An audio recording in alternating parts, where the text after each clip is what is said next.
Hey guys, thanks for tuning into this video. I wanted to make a quick one in response to this channel called Forgotten History. I do happen to like this channel, and they've made some pretty good videos exposing corruption and presidents throughout American history. For example, they've done a video on Lincoln, on Woodrow Wilson, Obama, Joe Biden, and so forth. And those videos are all titled Most Corrupt. And then when they decided to make a video about Trump, they called it Least Corrupt. And this is almost verging on propaganda because they completely leave out anything negative or skeptical of Trump. They also completely leave out his dozens of connections to Jeffrey Epstein. And I find it highly suspicious. You can see here that I've even commented on the video. And their only response was that we have part two coming, and Trump dumped Epstein, as did RFK and others. So I'm going to show you that even if you want to believe that Donald Trump, quote unquote, dumped Jeffrey Epstein, there's some connections there that channels like this and even the mainstream media will ignore that are highly suspicious. So let's get into this.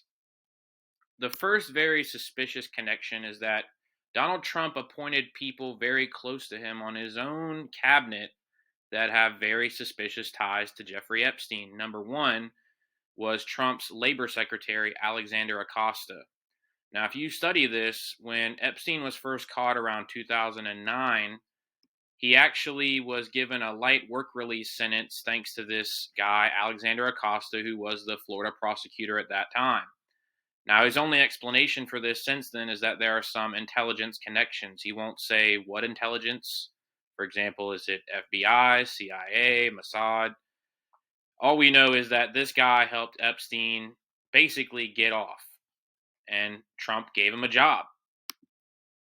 Then, if you go and you look at Trump's Treasury Secretary, his name was Steve Mnuchin.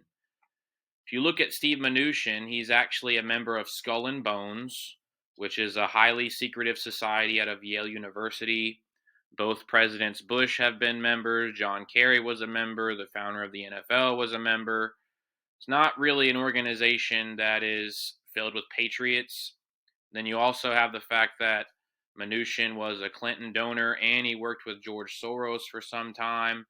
I mean, there's quite a bit more I could get into about this guy, but again, you appoint the person in charge of America's finances, and he's got connections to George Soros, who is supposedly Donald Trump's enemy, right? Even though if you look into it, George Soros has given millions of dollars to Donald Trump. I've talked about that in other videos.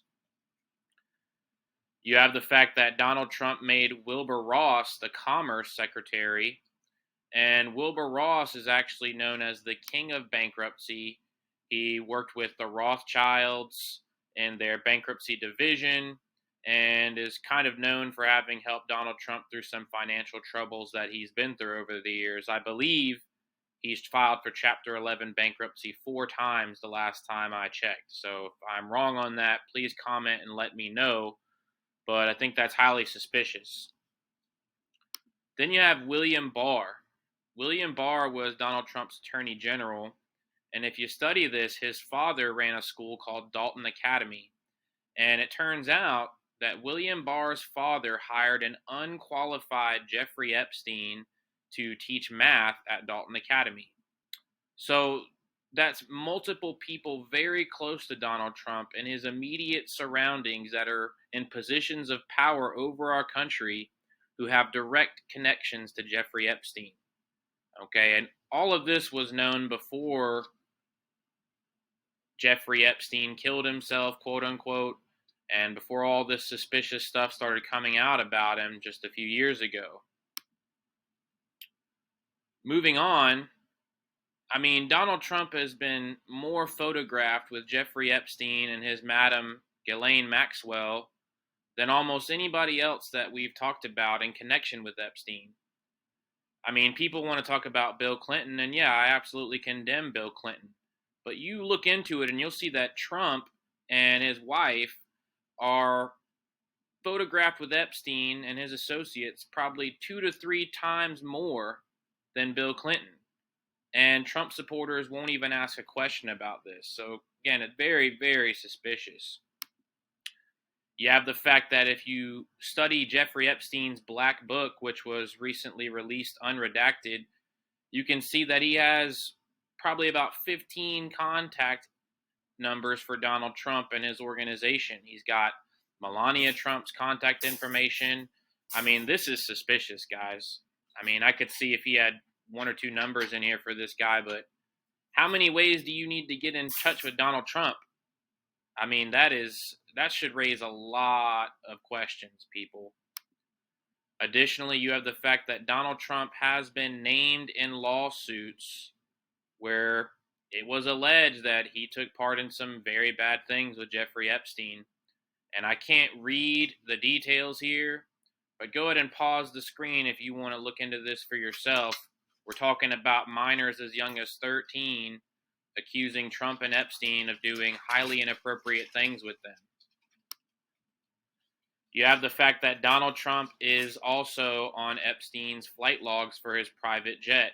And again, this is stuff that Donald Trump denies, but you can look very clearly and see his name is in the flight logs. So again, let's say you want to believe the idea that the media is against Trump. They won't even address any of this stuff. They're trying to talk about his real estate holdings and him inflating his net worth, when these are the things they should be talking about. If they really wanted to expose Donald Trump, this is the stuff that they could talk about that could really open a lot of people's eyes, but they won't even mention it, right? And this is how we know that we're just being lied to, folks, pure and simple. Then I highly encourage you to look into this as well. I have nothing against taking a jab. You know, I'm pro-freedom. If you want to get every vaccination that you can, I totally support your freedom to do that. But people think that Donald Trump is against this or that he tried to stop this. And if you actually study it, he basically said month after month when he was president that people should go and take it. In fact, he had what he called Operation Warp Speed, where he encouraged using the military to try and implement this. So people think that Donald Trump is the only one standing up for Americans. They think that he's super pro-freedom, that he's trying to shut down human trafficking. But the reality is, he's the one that is unrolling these jabs.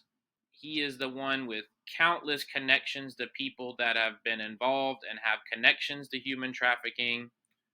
And you should be highly suspicious because none of these other channels talking about history or talking about the truth will even go near this information. So if I said something incorrect, please let me know in the comments. I will go back and change it and upload a new video if you can prove something I have said is factually incorrect. And this is nothing against Trump personally or his supporters. Again, I would support him over Joe Biden any day. My problem is that people are just not looking at all the facts here. So if I've said something incorrect, please let me know. Let me know what you guys think in the comments. I appreciate your time. God bless.